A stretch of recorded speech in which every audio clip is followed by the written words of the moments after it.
Hi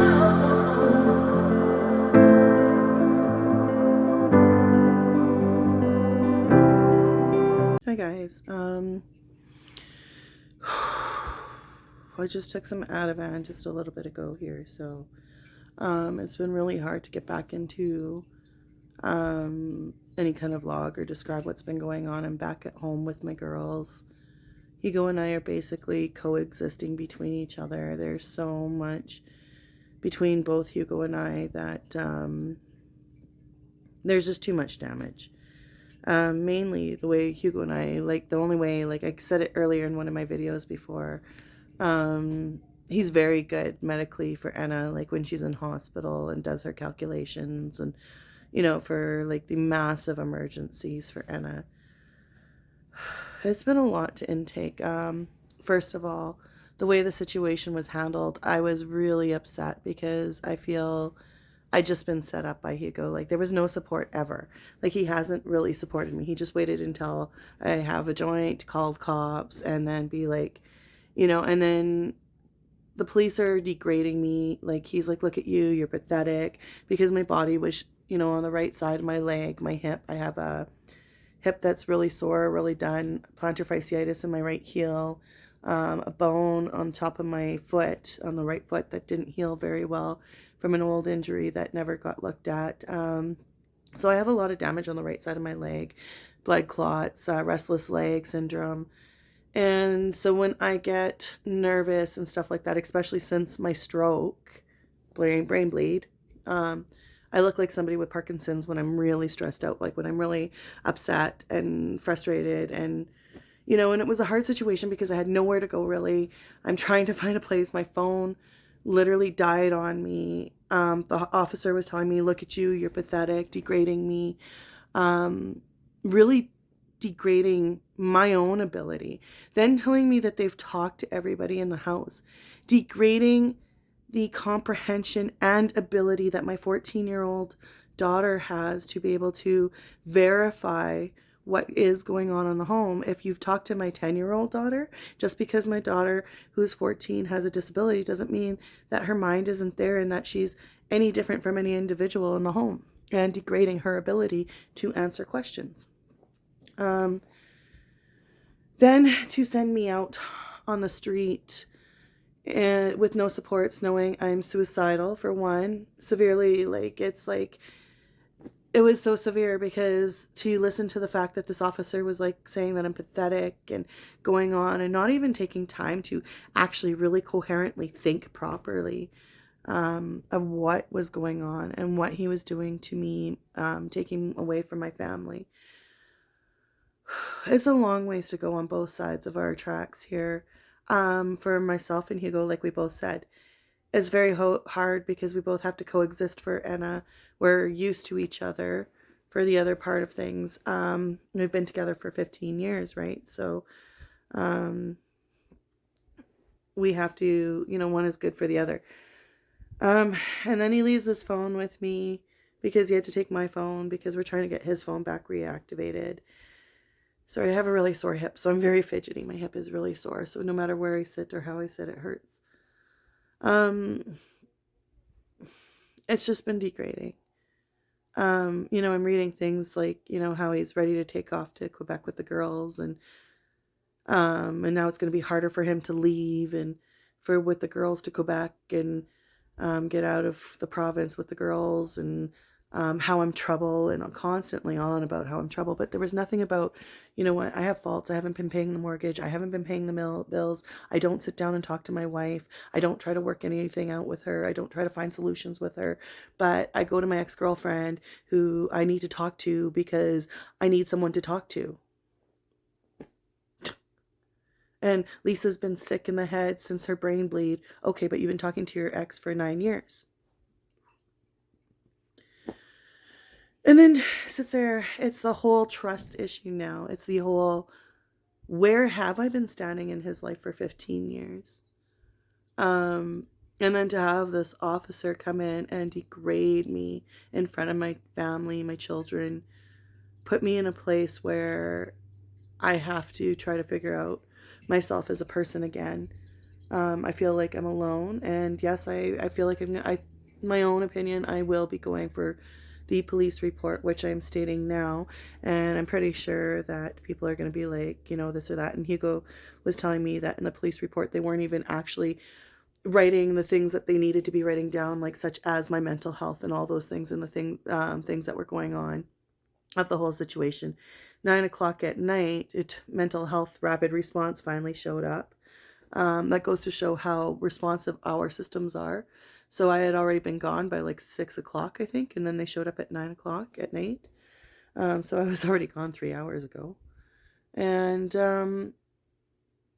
the way that I did not have the support from Hugo, the fact that he took advantage of manipulating me by telling me my sister manipulates me, my sister, don't talk to my sister's nothing but trouble, she's no good for her family, she's just taken from her family, never given to her family, just puts us into trouble, and then turned around and crutched her this whole time.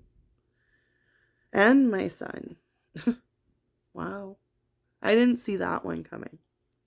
I thought it was my sister, working and manipulating with my son. And I knew she was at some point.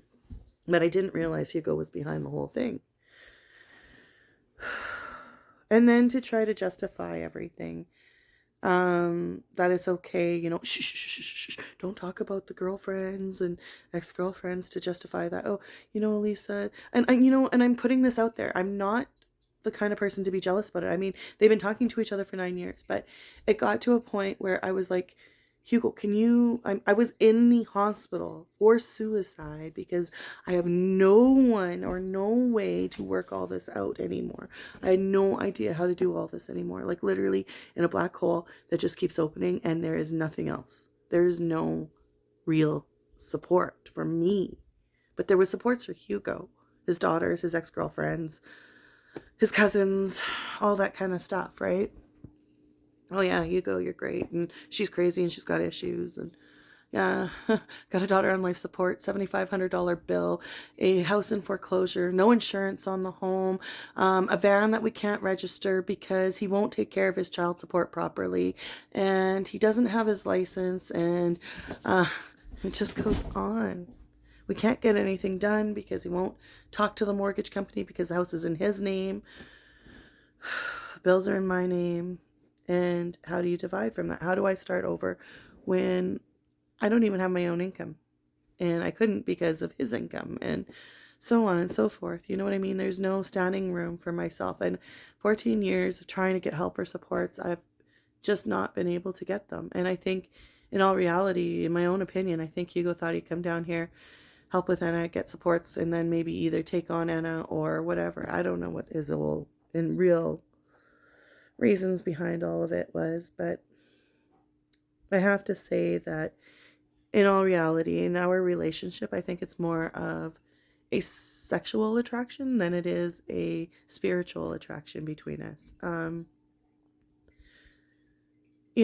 We just don't, like I've always said, we're night and day. And the reason why I say we're night and day is because we are always lately, like over the past, I don't know how many years, we're always in two different directions constantly. And nothing I say is a good opinion or a good thought or a good suggestion, or I'm starting trouble or I'm starting a fight.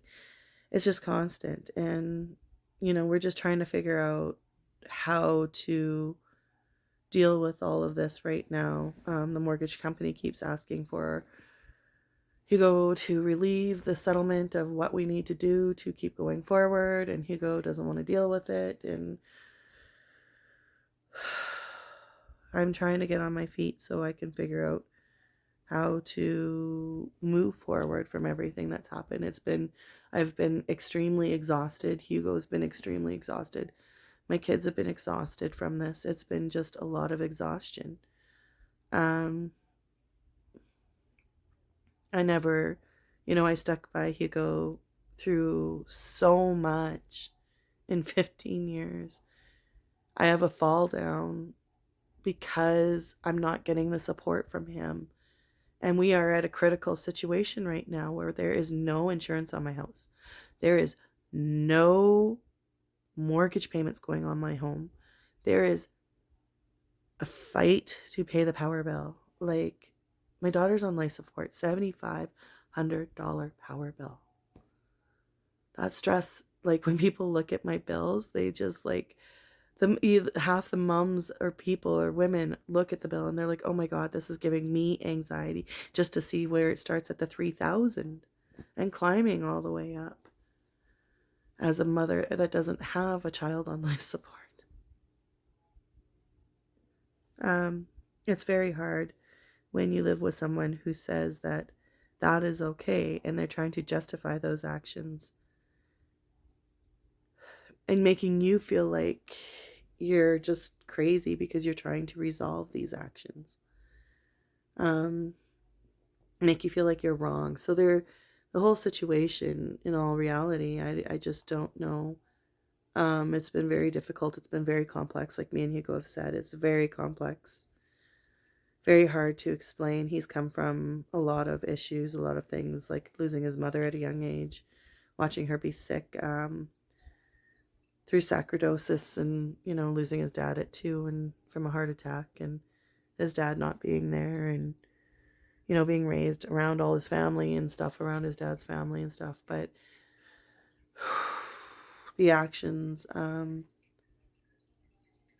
towards his temper getting more aggressive is not justifiable for myself. I can't justify those actions as much as he tries. I can't justify an officer coming into a home, looking at someone who's been through what I've been through, understanding my medical history briefly, not putting in a report properly, not, you know, handling the situation properly. I asked Hugo, like, what happens if the other officer never showed up at my hotel? I probably would have been gone, because all I ever hear is I'm trouble, I'm pathetic, all this stuff. And this officer had no different words than what I hear on a daily basis. The very words that put me into the depression that I'm in, that make me feel useless, that make me feel like I don't belong, that I'm nobody, not important enough. Even now, it's hard to say that, you know, he said he loved me, all this stuff. And the reason why I came home in the first place was because my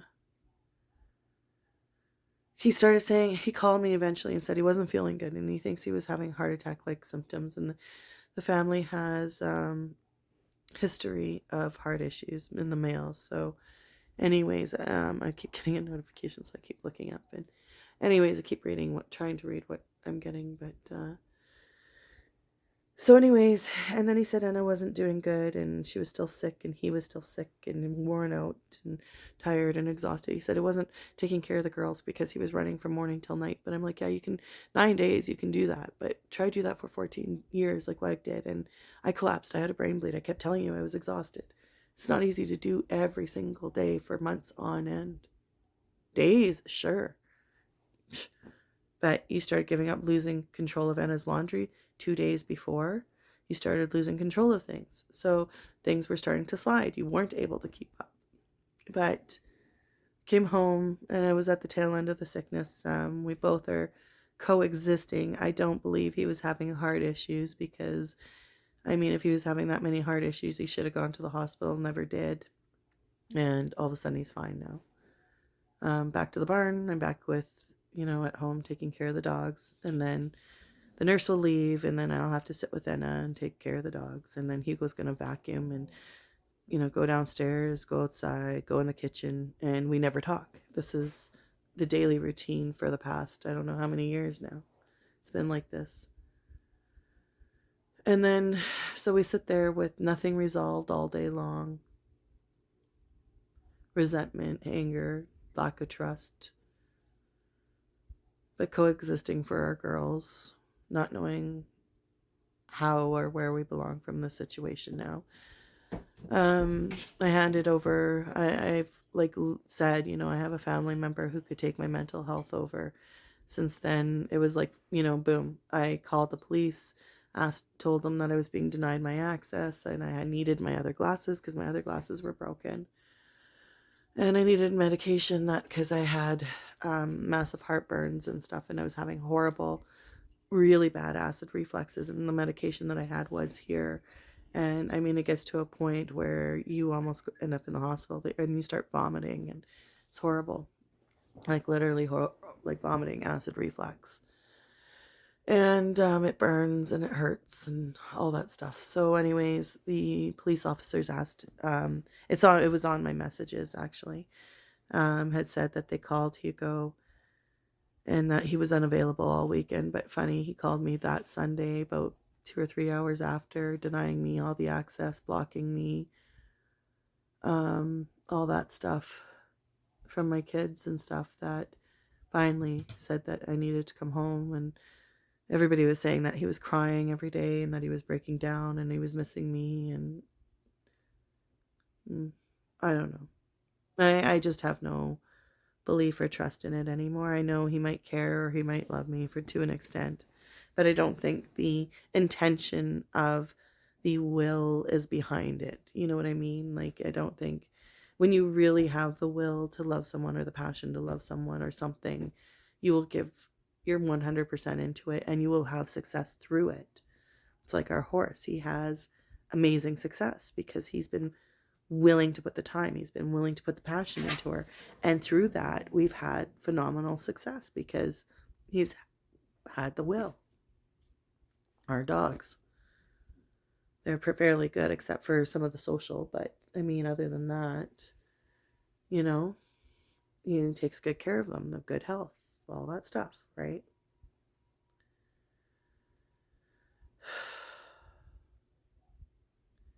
Anyways, I think what me and Hugo have come to terms on right now at this moment is just to coexist for the girls until we can figure out a plan that works to individualize each other in our separate ways of life. I don't think, like I said in my videos way before, there is just too much damage and too much lack of trust now. The trust has been really diminished, and there's no sight for me to see it anymore. In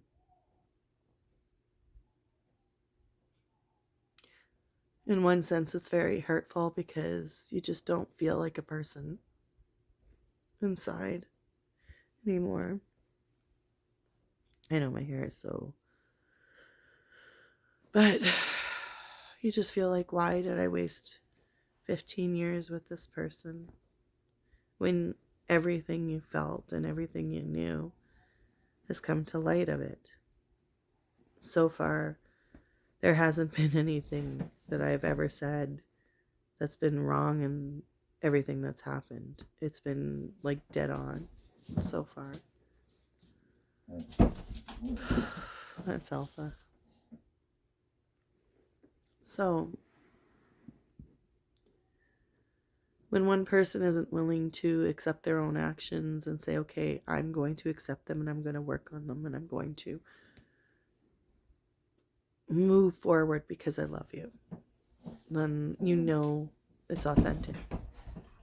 But when they're not willing to do that, they weren't, my own opinion, they didn't have the intention to begin with. My own true opinion and my belief is that when I had Anna, like, he totally cut off ties. No, didn't answer phones, didn't ask me how she was, didn't ask me if she was okay. Wasn't there to put his name on the birth certificate. You know what I mean? He didn't have the intention to be there, I don't think. And, you know, he didn't even try to send her like a little outfit or, you know, make sure she had a crib or all the things that she needed or anything like that. Like, I did it all, and people donated stuff to me, and I was able to do that, and was planning to go back to school. And I don't think what he or anyone else intended was for Anna to be so medically sick. And then when I was proactive on her care, the reality after 7 months was like, wow, okay, wait a minute here. She's going proactive on her care because I love this child. And she deserved that, right? You know, it's not my call. So there's opportunity, why not take it, right? Where there's a will, there's a way. So, my own true opinions or belief or whatever, I truly believe that it was like, if he stayed with me, then the medical costs wouldn't have been so bad. But if I would be here in Alberta, the cost of living is extremely high. The medical costs would have been phenomenal if I would have hit him with child support, and then hitting him with child support on top of that. So it probably would have been a better, suggestion or idea for him and his family for him to just move here financially. It made more sense. But it's probably why he made sure there was so much security over there financially and everything, that there are no worries. But here, I never had that support. And it makes me mad, because if that's the case, why couldn't you just be blunt out honest in the first place and say, look, and then we just try to figure it out. I try to get that schooling done so I could support my own self. And I tried to do that too. And then he was like, well, I really don't want you going to school because I don't feel that you should be working. And, you're the one taking care of the girls, and you shouldn't have to be, working and taking care of the kids and his medical. And so eventually you just don't know where you stand with people anymore. You don't know where to trust them, who to trust, how to trust. You don't know where you stand with people's views anymore. So you lose that person inside yourself because you don't know. You begin to question everything about you. And you lose your identity. So in the meantime, Hugo and I coexist for our daughters, while every day he's getting a meat meal for the mortgage. And I have no idea what we're going to do, what I'm going to do, how I'm going to get there. It's been tough. And it's tough. It's like you're following somebody who's constantly silent. You can talk to them, but they don't have anything back. They don't care to.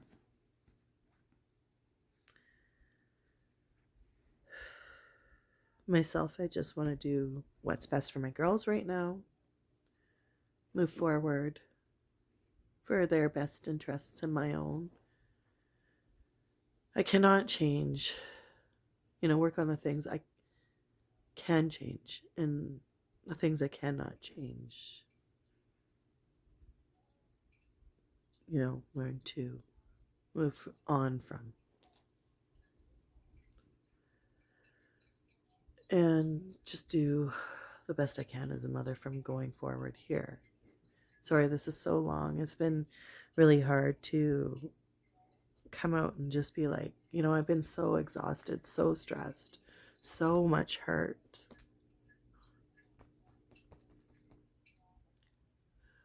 There's been so much hurt.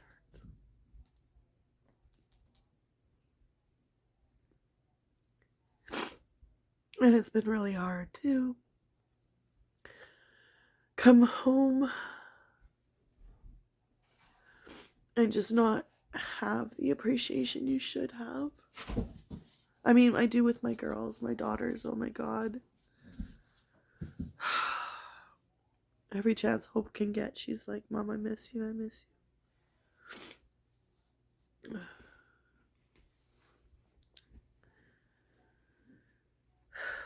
So, in all my honest opinion, he denied me all the access. And, and then when you looked at the whole process of the way my mental health was degraded and my own abilities from when I had my stroke and all that stuff, and the way I was degraded and debilitated, like my own daughter, And then to have someone sit in a video and smirk about it and say that they protect you and they would never hurt you and they would never put you on the street and they would never take your children away, and everything they say they never would do, they've done.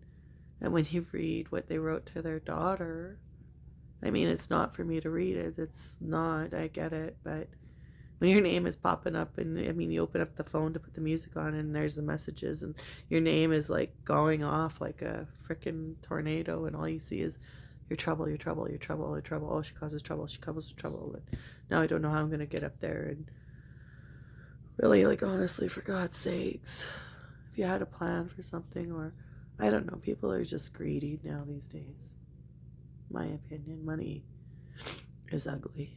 It's just greedy. And then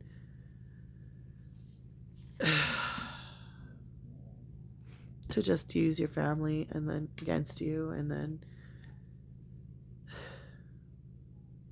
want you to come home and really never make a true effort. Like, don't really try to say, like, I'm sorry for, I didn't realize that was going to hurt you. And this is my point. I don't care if he's talking to his ex. That's fine. If you want to be friends and you guys have a good relationship and, you know, we can coexist and our relationship is good. And when it gets to a point where you're like, you know, you let it go on for 9 years and you finally are like in a hospital, suicidal because of this man that does not want to focus on his relationship or his wife and tell everybody she's crazy and how he's helping her and supporting her and look like this superhero. But the reason why his wife is having so many issues is because of the lack of support from him. And you're asking that person, look, I'm in the hospital. I'm going through all of this right now. At this time, can you please focus on you and me and put the people in your history aside for the moment because they're not necessary, and really show me that we are in this together, that it is you and me, and we're going to do this and we're going to work this out. We're going to get through this.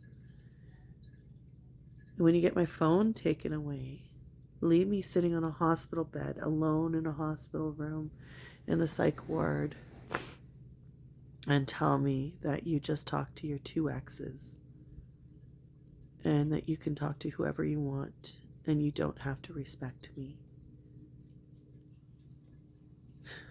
Right there, you just said, I don't love you. At that moment. So the intentions were never there for Hugo's part in the beginning. His intentions never have been there.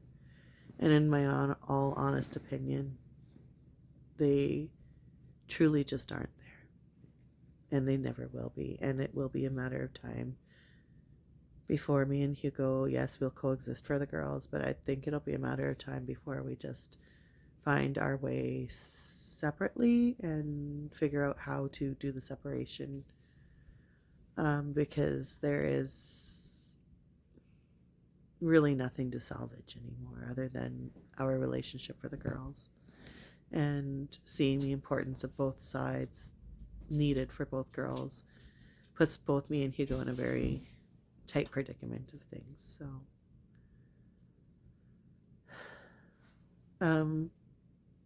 So basically that's what it is.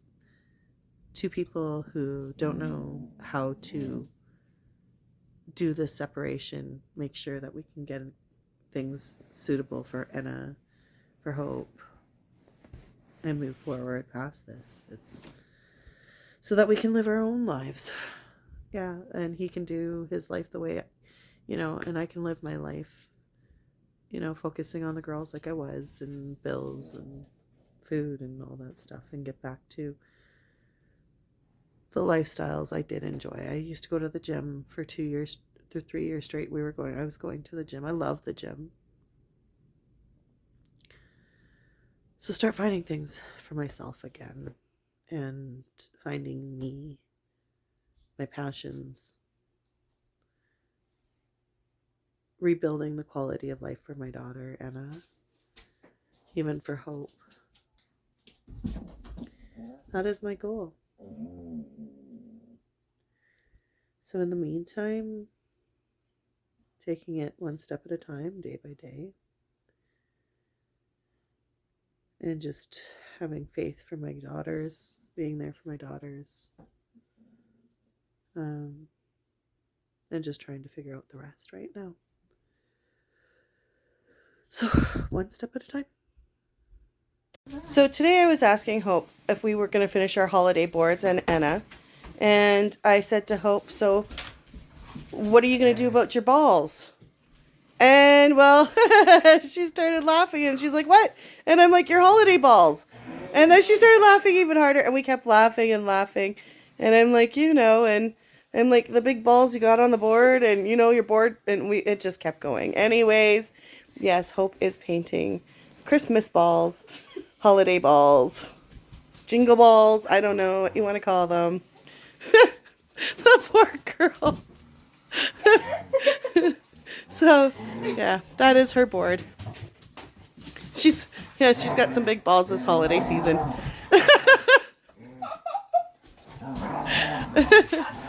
So, here's Hope's holiday board that she's going to continue working on, and then we will continue working on Anna's, which we will show in a bit, right? Yeah. Okay. Have a holly jolly bolly Christmas, right? Yes. Have a jolly bolly painting session.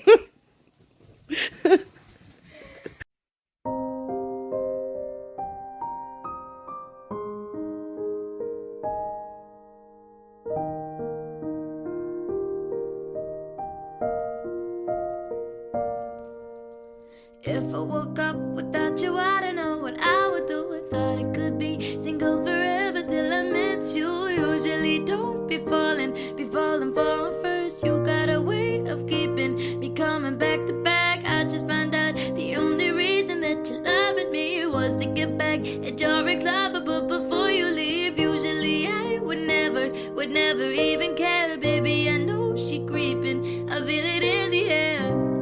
Every night and every day I try to make you stay, but your savage love did somebody break your heart. Looking like an angel, but your savage love. When you kiss me, I know you don't give to. I still want that savage love. Savage love. Savage love. You could use me. Baby, I hope that this ain't coming, 'cause I got around you. Wanna run it up, I wanna lock it down. Usually don't be falling first. You got a way of making me spend up all my cash.